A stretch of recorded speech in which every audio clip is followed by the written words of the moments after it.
बिस्मिल्लाहिर्रहमानिर्रहीम। अस्सलाम वालेकुम। कैपिटल ऑफ पाकिस्तान इस्लामाबाद से मैं हूं आपका होस्ट जवाद ज़हीर अब्बासी। नाज़रीन गिरामी, आज मेरे साथ मौजूद हैं शाहिर सियालवी। शाहिर सियालवी के हवाले से आपको कुछ भी बताने की ज़रूरत नहीं है, लेकिन मैं इतना ज़रूर बताऊंगा कि पाकिस्तान के अंदर अगर इमरान खान साहब के बाद कोई ऐसी शख्सियत कि जिनको बहुत ज़्यादा आइडियलाइज़ किया जाता है, जिनको बहुत ज़्यादा पसंद किया जाता है, तो वो शाहिर सियालवी ही हैं।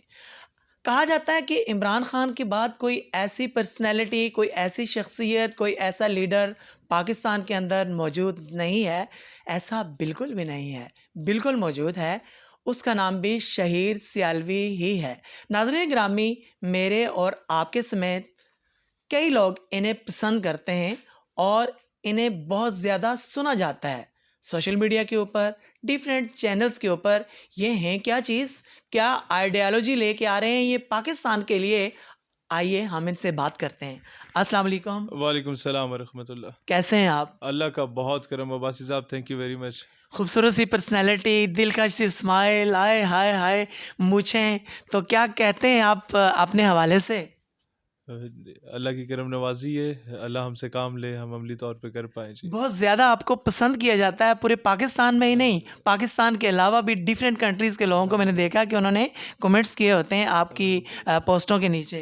देखें, वो एक ताल्लुक है कि दुनिया के किसी भी कौम, खित्ते, कबीले का मुसलमान हो, जी, जी। वो ख़ुद को एक कौम समझता है इधर। जी, बिल्कुल। और उनकी मैं जब उम्रे पे गया, दुबई गया, अज़रबैजान गया, मैंने जहाँ पर भी उर्दू स्पीकिंग लोगों को देखा, हुँ, हुँ। जिन्होंने हमारी तकरीरें सुनी, made be from India, made be from Bangladesh ji. या नेपाल के हों या श्रीलंका के हों, हुँ, हुँ। जो लोग उर्दू समझ सकते हैं, हुँ, हुँ। स्पेशली इंडियंस और बंगाली हुँ, और अगवानी, जी। वो और इंडियंस को तो मैं देखता हूँ कि आके हमें सीने से लगा लेते हैं, बोलते कुछ नहीं है, उनकी आंखों में नमी होती है। क्या बात है! मुझे अंदाज़ा होता है कि यार वहाँ का मुसलमान खुद को पाकिस्तानी समझता है आज भी, वो ज़बरदस्त। बता नहीं सकता बेचारा, वो घबराया हुआ होता है।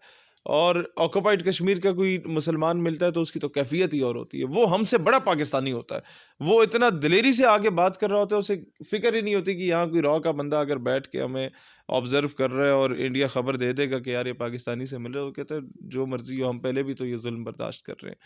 तो ये प्यार अगर मिल रहा है तो ये उस इस्लाम की निस्बत से मिल रहा है, इसमें अल्हम्दुलिल्लाह। हमारी कोई हैसियत नहीं है, हमसे बड़े ज़हीन, बड़े काबिल लोग दुनिया में और भी मौजूद हैं। ज़बरदस्त, बहुत खूबसूरत बात की है आपने। लेकिन हम प्रॉपर आपके इंटरव्यू की तरफ आते हैं। शहीर सियालवी साहब, मुझे आप ये बताइएगा कि आपने माशाल्लाह से एक पार्टी बनाई है। आपकी पार्टी का मेन थीम क्या है? एक आज़ाद और ख़ुद मुख्तार पाकिस्तान, जो अमेरिका के कहने पे आफ़िया सिद्दीकी को ना बेचे, हुँ, हुँ। जो एमएल कांसी का सौदा ना करे, हुँ, हुँ। जो रेमन डेविस और कर्नल जोसेफ हुँ, को हुँ। मुल्क से बाहर फरार करते वक़्त यही हुँ, हुँ। मुतालबा कर दे, इतना सही जसारत कर हुँ, दे हुँ। कि अब्बा जी हुँ, हुँ। हमारी बेटी वापस दे दो। इतना ही कह दे, अगर बाप ही बनाया हुआ है अमेरिका हुँ, को, हुँ। तो इतना तो कह दे। कम से कम व्हाट आई नीड इज़ कि हमारी, मैं नहीं कहता जंग लड़ो अमेरिका के साथ, बर्तानिया के साथ, इंडिया के साथ, और यार अमेरिका को, बर्तानिया को भाई बनाओ ना, बाप तो ना बनाओ। There is hell lot of a difference between भाई एंड बाप। आप बराबरी की सतह पे बात करें, आप लॉजिकल ग्राउंड्स पे बात करें, आप जब बैठे आमने-सामने पता चले कोई मर्द का बच्चा बैठा हुआ है, बजाय इसके कि आप उनके सामने बुज़दिल बन के बैठ जाएँ, और वो बुज़दिल एक आपका हाकिम वक़्त नहीं होता सर। जी, जी। अब्बासी साहब, वो पूरी 22 करोड़ अवाम को फिर बुज़दिल कहते हैं। बिल्कुल। वो फिर मुझे और आपको उसी तरीके से एयरपोर्ट पे नंगा करके चेक करेंगे जिस तरीके से हमारे हुकाम बाला हमें नंगा कर चुके हैं दुनिया के सामने, और किसी को नहीं बख्शा पाकिस्तान में।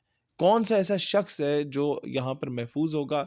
कौन सा ऐसा शख्स है जिसकी इज्जत यहाँ पर महफूज होगी? कौन सा ऐसा शख्स है जो सच बोलने की, जिसको इजाज़त दी जाएगी? हुँ, हमने हुँ। सच बोलने का सोचा, दहशतगर्दी का हुँ, पर्चा, हुँ।